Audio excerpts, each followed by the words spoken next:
Okay, today I'm going to be showing you how to make a geocache container. For more about geocaching and what that is all about, look in the description.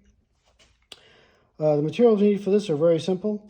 This is a small bottle. This is a sports drink bottle. You can also use a soda bottle, any kind of plastic bottle with a screw-type lid.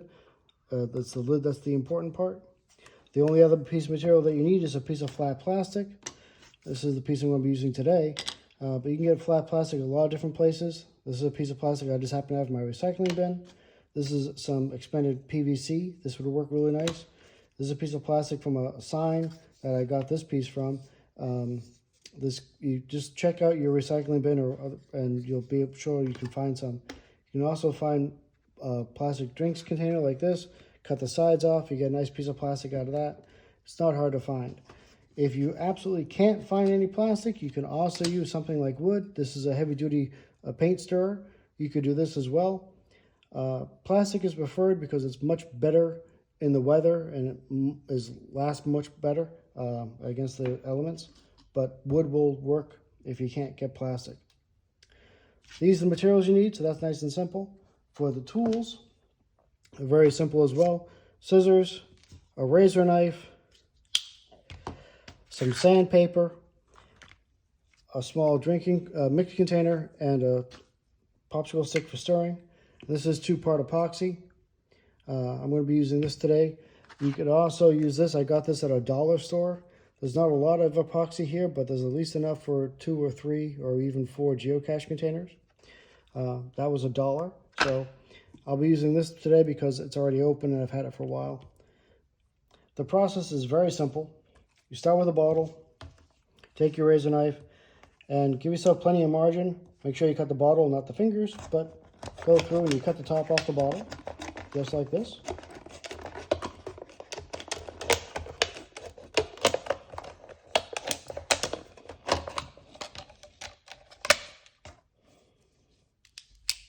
There you go. So that's done. Once you take this, then you take the pair of scissors, and you take your time and you very carefully trim it down until you've got all the way around and you've got as close to the bottom of the neck as you can, just like this one, which I did earlier. I'll put these aside for now. Once you have this part, you take your sandpaper, you lay it flat on the table, you take your top, and you just rub it like this a little bit. All you're trying to do is you're trying to clean up the edge of the plastic and make sure this is a nice flat surface so that it sits flat on the tabletop or on top of the piece of plastic. So just do this for a little bit. It does not take a long time, hardly more than a minute, and you'll be all done. You want the piece of flat plastic just large enough so that the top can sit on the plastic all the way around and have a little extra room. That's all you need. Now, at this point, you take the top off, center this on the thing, on the plastic. Now we do the next step. We take this, the epoxy. This is 2-part epoxy, so you need equal amounts of each. I'm going to put a small amount of part A right in. You don't need much, but it's better to mix a little extra than to not have enough. 5-minute epoxy means that 5 minutes after you start mixing it, it starts to cure and it's mostly set at that point. So you only have a little bit of time to mix it all together before it's going to start hardening on you. So you don't want to take a long time to do this. Just get it over as fast as possible. Now take your stick, you stir it all together, nice and quick. As you can see, it starts to turn a little bit clear. That's little pockets of air getting trapped inside, but it's also the 2 components mixing together. When you start to get a little tacky, you know they're adequately mixed. Take your geocache container, make sure everything's centered.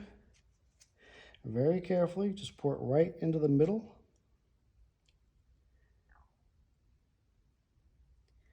Just like this.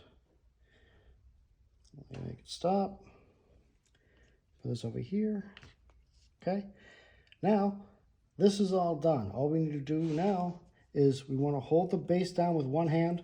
With the other hand, we're going to pick the top off just a little bit, a couple millimeters, not even as high as a 1/4 inch, and let it back down again after a couple seconds. What that does is it allows the epoxy to slowly spread out and get under the lip of the plastic all the way around what used to be the neck of the bottle. That gives you a good, strong, watertight seal all the way around. Now, this will be completely set in about 10 minutes. I like to give it at least overnight so it really hardens well. This is a good time. You can eyeball it and make sure it's nicely centered if you need to. Then just put that aside and let it cure for a while. Once it's cured, you have something like this. This is the same thing, only I used a 2-liter bottle for this one. Okay, start out just like this. Then I cut it down. I don't know if you can see in there on the camera, but you can see the epoxy's inside. There's still a few air bubbles in it, but that's plenty strong. This is all nice and solid now. Obviously, you can paint it any color you want, depending on where you're going to be putting it as a geocache. It could be black, it could be green, whatever is suitable for you. The only thing left to do at this point is you need to make a geocache log. This is just 2 strips of paper from a notebook and a piece of electrical tape for a hinge to hold them together. You just take it, roll it up. Nice and simple. Like that. Make that fit inside. Nice and simple. Put the lid on. Now you have a watertight, weatherproof geocache container that you can stash almost anywhere, and it'll last a very long time. The other thing you can do, if you want to, depending on where you're going to be putting the geocache, while you're doing the pour for the epoxy, you can put a magnet in there first. A rare earth magnet will fit in there nice and easy. Then you cover the rare earth magnet in the epoxy as well. That seals the magnet to the base, which means the base then becomes magnetic. So if you have a piece of metal, it'll stick and hold itself magnetically to the metal surface away from gravity. Again, a rare earth magnet's not hard to get. If you get one that's powerful enough, depending on how thick the base is, you might need a more or less powerful magnet, but that's easy enough to figure out. So once it's all cured, you have the map in there or the log in there, your geocache container is done. Quick, simple, easy, almost everything is recycled, and you're done. Enjoy your caching. That's it. Have a good day.